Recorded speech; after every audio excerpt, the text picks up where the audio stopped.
Welcome to the Church of Heavenology. I'm Reverend M.L. Siirila.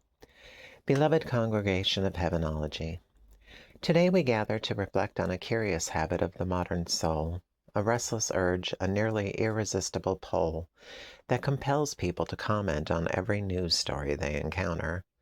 Every headline becomes an invitation. Every tragedy, triumph, scandal, or spectacle becomes a stage. And on that stage, countless voices rush forward, eager to be heard. But I ask you, is every moment meant for your voice? We live in an age where silence feels like absence, where restraint is mistaken for ignorance, and where the loudest voice is often crowned as the most righteous.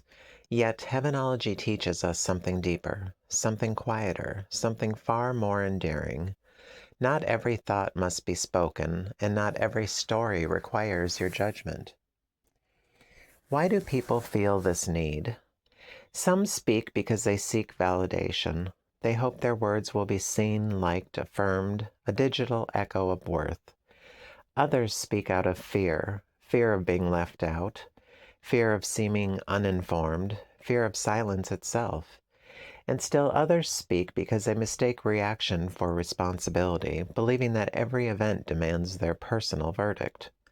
But let us examine this closely. When we comment on every story, do we truly understand it, or do we merely skim the surface, offering half-formed opinions on lives and situations we barely grasp? When we rush to speak, do we bring light, or do we add to the noise? In Heavenology, we believe in intentional presence. We believe that words carry weight, not just for others, but for the soul that releases them. To speak carelessly is to scatter fragments of yourself into places where they cannot grow. And so, we must confront a hard truth. The need to comment on everything is not wisdom, it is unrest. It is the mind unwilling to sit still. It is the ego seeking to be seen. It is the spirit forgetting that it is already whole without an audience. Consider this.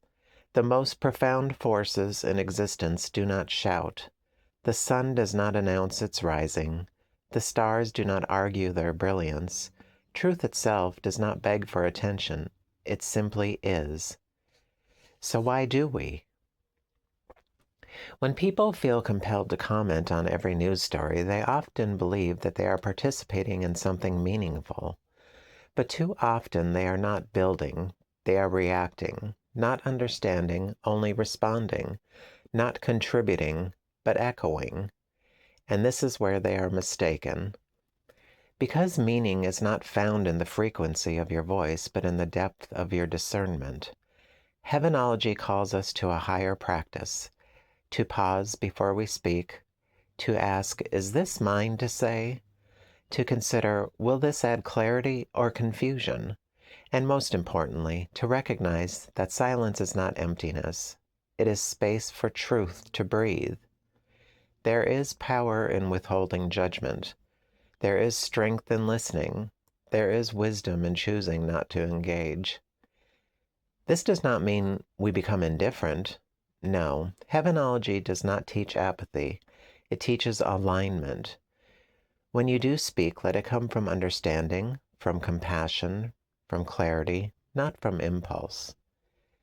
Let your words be fewer, but fuller. Let your voice be quieter, but truer.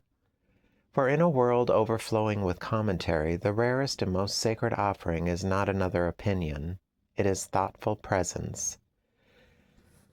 The next time you see a story that stirs you, pause.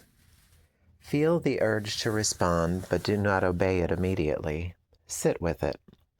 Ask yourself whether your voice is needed or merely eager. And if you find that silence is the wiser path, embrace it not as absence, but as strength. For sometimes the most faithful response is not to speak louder, but to listen deeper. In the Church of Heavenology, we honor not only the spirit but the mind, the living instrument through which understanding, wisdom, and discernment flow. And yet there are many who believe that faith asks them to stop thinking, to set aside reason, to follow without question. But I tell you today, That is not devotion. That is neglect of a divine gift. If God had wanted you to move through life without thought, you would have been made as stone, unquestioning, unmoving, unreflective, but instead you were given curiosity. You were given logic. You were given the ability to ask why, to wrestle with ideas, to grow in understanding. Why? Because faith is not meant to replace thinking. It is meant to work alongside it. Consider this. A seed does not grow in barren ground. It requires nourishment, care, and attention. In the same way, belief that is never examined, never questioned, never explored remains shallow. But belief that is tested, stretched, and refined through thought becomes something far stronger, conviction rooted in understanding. There are those who fear thinking. They worry that questions will lead them away from God. But in Heavenology, we understand something different. Honest thinking does not distance you from truth, it brings you closer to it. When you ask questions, you are not rebelling, you are engaging. When you seek understanding, you are not doubting, you are honoring the mind you were given. God is not threatened by your thoughts. God is not diminished by your curiosity. God is not weakened by your questions. If anything, it is through these very things that your faith becomes real. Imagine a world where no one questioned anything, no growth, no discovery, no wisdom, just repetition without understanding. That is not the world you were created for. You were created to learn, to discern, to recognize truth from falsehood, and that requires your mind. Now let us be clear, using your brain does not mean abandoning humility. It does not mean assuming you know everything. In fact, true thinking leads to the opposite. It reveals how much there is still to learn. So Heavenology calls you to a balance, a heart open to wonder, and a mind engaged in understanding. Do not accept something simply because it is loud. Do not reject something simply because it is unfamiliar. Instead, examine, reflect, and seek clarity. Ask yourself, does this make sense? Is this consistent with truth?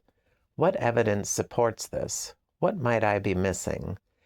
These are not signs of weak faith. These are signs of living faith. Beloved, God does not ask for blind followers. God invites aware participants. And when you use your brain, when you think deeply, question honestly, and pursue understanding, you are not stepping away from the divine. You are stepping into the fullness of what you were created to be. So this week, I leave you with this practice.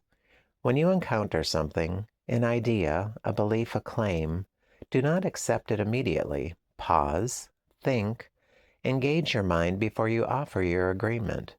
For in doing so, you honor the gift you were given, and in honoring that gift, you honor the giver. Have a blessed week. Amen.